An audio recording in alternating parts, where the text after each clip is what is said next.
Hey, welcome, my little tattletales. Listen, what is going on today? It seems like Kim Kardashian has been caught in a huge lie. But you guys, this isn't just something like that weird thing they did with photoshopping True onto Stormy, and then they just won't let it die. It wasn't that interesting the first time, but the fact that they keep talking about it, we're not talking about that. We're not talking about her literally photoshopping Pizza Rat's face. We're talking about an actual lie that actually affected a lot of people's lives. Remember when she said that there was absolutely no second tape, right? I did a video saying, yeah, because judging by the broker that literally was trying to sell that tape to everybody on your behalf, there's deleted scenes that are so vulgar and so shocking, so alleged, that it would make her lose her standing in this society, right? It would take her back to her roots and her origin. Kim went on a big theme saying, that's not true, that's a lie. The lawyers came out and said, there was no sex tape, there's no this, there was no that. It was back and forth. Wack 100 called her a liar. That's Ray J's manager. Kanye, he made a big deal on Jason Lee talking about, I did all this and you gonna sit there and play me with Skeet the Pete, pass around Hollywood piece? That all happened. However, it seems like the person that told on themselves, the person that got the smoking gun, the person that played themselves was none other than Kim Kardashian herself. On an episode of Keeping Up with the Kardashians, you guys, I lie to you not. Let me walk you through the episode, and then I'm going to tell you how Kim, God, again, the way their lies are told are the way the lies turn up in the courtroom. And I gotta tell you, they are super out of touch. Not in a way of if I care they're an everyman. Everybody can relate to people differently. Some people relate through humor. Some people relate through wealth. Some people relate through class, skin color, hair type. It doesn't matter. That's not my point. Relatable in the way that it's bad for them, that they are losing touch with the fact that because they're so powerful now, they're conglomerate, and because they surround themselves with sociopaths and yes men, that even when they do things that the average person is like, are they for real? They think they get away with it. They think everybody believes it. You guys, again, who would have thought the people taking down the Kardashians would be the Kardashians? Let's get into this, all right? Let's go. Before we do, make sure you subscribe. Hit this like button, please. Come on, mama always is trying to make it a cute coin. It's YouTube, baby. Why you got me out here begging? You know the way it works, but I'll beg. I'll do a little dance. I'll entertain y'all. Anyway, all jokes aside, don't forget Court Chronicles. We're going to do a special afternoon live for our overseas tattletales and our lunchtime tattletales, where we are actually going to look into, now again, I looked into the judge. Did I see official accusations of corruption and bribery when it came to a case he presided over? I have not. Court Chronicles is on the case looking forward. However, if you watched our live last night, we uncovered multiple instances of how the judge is incompetent. And you guys, we're actually going past the sensation and getting to the meat and bones of how the incompetent judge just might be the worst and most dangerous thing to China and her quest for justice. You guys don't want to miss this. Turn on your notifications. If you don't, check my page. You guys know I post a million times a day. Okay, let's get back into Kim's shenanigans. Lego. Me. I'm trying to get into the tone of BS. Kardashian. Okay. Kim Kardashian is in tears after Kanye West retrieves a sex tape from Ray J. This was an incredibly emotional moment during this week's episode of The Kardashians, when Kanye West surprised Kim Kardashian with the remaining footage of her infamous text tape with Ray J, which was originally leaked back in 2007. Now again, right? Look how things have changed. Already, this article was printed today. You don't forget a month ago when there was no second tape, no new unseen footage, that weird word salad that Kim and her lawyers, I swear to God, Kim has been insufferable since she went to law school. But if anybody's ever dated, known, or had to even suffer a law student while they're getting through, you know that every first year law student is insufferable, okay? Every first year law student will be like, you'll literally be sitting there waiting for your fries at McDonald's, and they'll be like, actually, penal code 46385 claims I must have my french fries in 8 minutes. It is now 8 minutes and 3 seconds. This is a travesty. I will have your head. And everybody else is just like, can you just calm it down? So you can tell she's on her first year where she's starting to understand the complex concepts of law, but you do not understand the real world application for law. And anybody that knows lawyers knows that concept of law, the canon, the written law, and how it's actually applied, and if you can get it applied, are two separate things. What goes over really, really cutesy and haha in mock trial and stuff like that, it's gonna fall flat in the real world. Again, I think Kim is falling victim of first year law school-itis. Insufferable. Now, get this, right?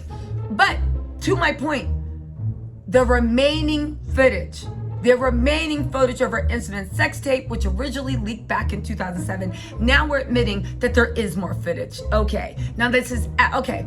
The moment was definitely a long time coming for Kim, who during the season premiere was in tears over threats by Ray J's manager of a second sex tape. Now, from what I know, I don't think Wack ever threatened her. I think that he said that if anybody saw, it'd be curtains. I believe that original tape or footage, whatnot, was property of Ray J. I believe, allegedly, Kim gave up her right to get a bigger payout. Ray J, being the consummate businessman he is, it's alleged, took a small payout, but kept in the other footage, okay? They made the decision. We're not gonna get into whether it was right or wrong. This is what I have read. And again, what sources are saying. Now, it hasn't gone to a court of law, so it is all alleged. Anyway, listen. However, thanks to Kanye, she won't have to worry about that ever again, hopefully. Now, wasn't she just using Ray J, Wack 100, and all these people bullying poor Kim a couple of weeks ago to drum up publicity for keeping up with the Kardashians, when she actually said that she believes that Wack 100 has even more footage? And Wack was like, we don't have anything, and your lawyer just said there's actually nothing sexual unseen, so what's the big deal? Anyway, on the morning of her Saturday Night Live hosting gig, now again, I mean, listen, Kanye created this monster. He was trying to hold his family together, whatever. Kanye for Saturday Night Live went all out. I think he thought he was gonna win Kim back. He flew to New York to get Dave Chappelle to write jokes for her. He helped her with her outfits, her monologue. You know he helped her with her dressing, because we've seen the way Kim has been dressing since Kanye has stepped away, and it's been looking a mess, and it's taken us back to 2007, when Paris Hilton was the more stylish one. You know that time, right?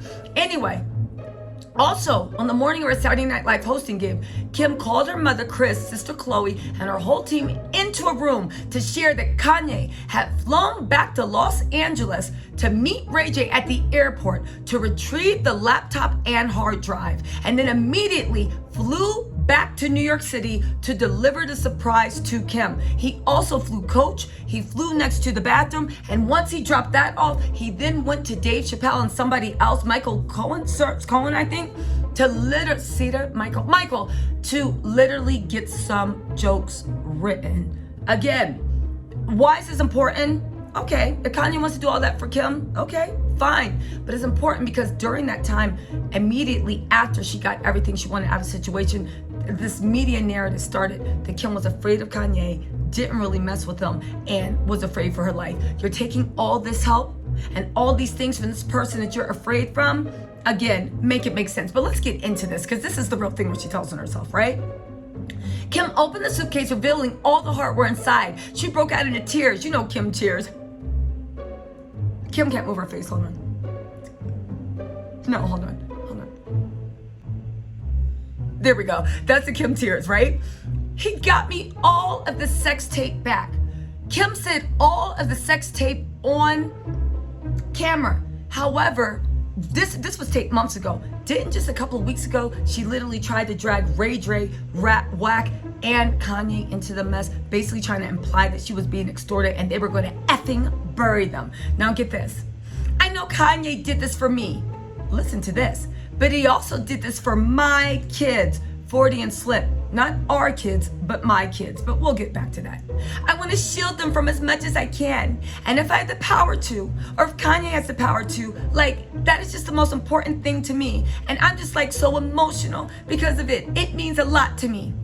Following that moment, Chris stated, "Thank you for Kanye and his unbelievable way he does things and the ability to get something done, and probably a big fat huge check."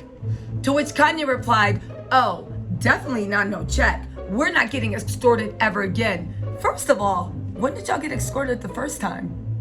I'd like to know who extorted you and what did they extort you for? But again, to Ray J's credit, he said, "I wanted to stop. I have kids." He wasn't trying to make a dollar. He wanted this to go away, and he gave the thing back. Now get this. As for the footage, Kim said she watched it, and it was just footage of us at a restaurant, at a nightclub. Nothing sexual, nothing weird. And so now I can take a deep breath and not worry about this right before Saturday Night Live, right before the bar, right before like everything. I'm sorry, let me do that. It just showed footage of us at a restaurant in a nightclub. Nothing sexual, nothing weird. So now I can take a deep breath and not worry about this like right before Saturday Night Live and right before the bar and like before everything. First of all, Kim, make it make sense. Does anybody else see the obvious inconsistency? Somebody bought you a tape that you said has been holding over your head for years. First of all, you were the person on the tape. You made the tape. You allegedly even brokered the deal. So you know what the unedited footage looks like. You do. You brokered the deal. Even if you forgot, you brokered a deal, and you also brokered allegedly and approved the final edits. Okay. Somebody flies, red eye, this and that, they give you a gift. You watch it, and then you're like, well, there's nothing here. Wouldn't the normal logical reaction of any person being, what the hell is this? Where's the footage? Especially your husband that you claim you're afraid of is terrorizing you and is abusive, right? And makes a show of everything and likes to make everything public, right? Especially that person. They give you something that says this is the footage that you know about, that you've been scared of for years. You watch it. You only see a nightclub scene. The way she said nothing weird, what is on that tape? Because clearly you think there's something weird on it, right? Thank you for those Freudian slips. And instead of just confronting the person that gave it to you, that you have a tenuous relationship with, like, what is this? Where's the rest of this? There's nothing on this. How could you fly that way? Yo, contact them. They didn't give you what they were supposed to give it. You just say, I looked at it and there was nothing there, as if there was a tape made without your knowledge, permission, or consent.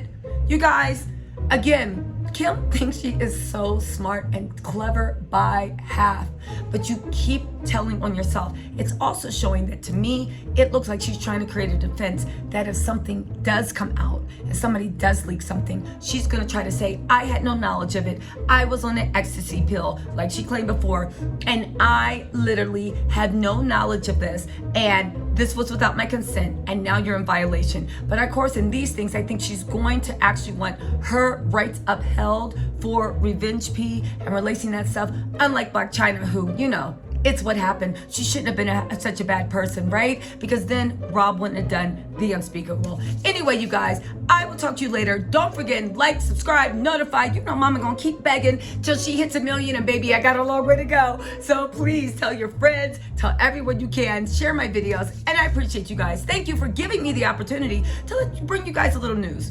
Bye.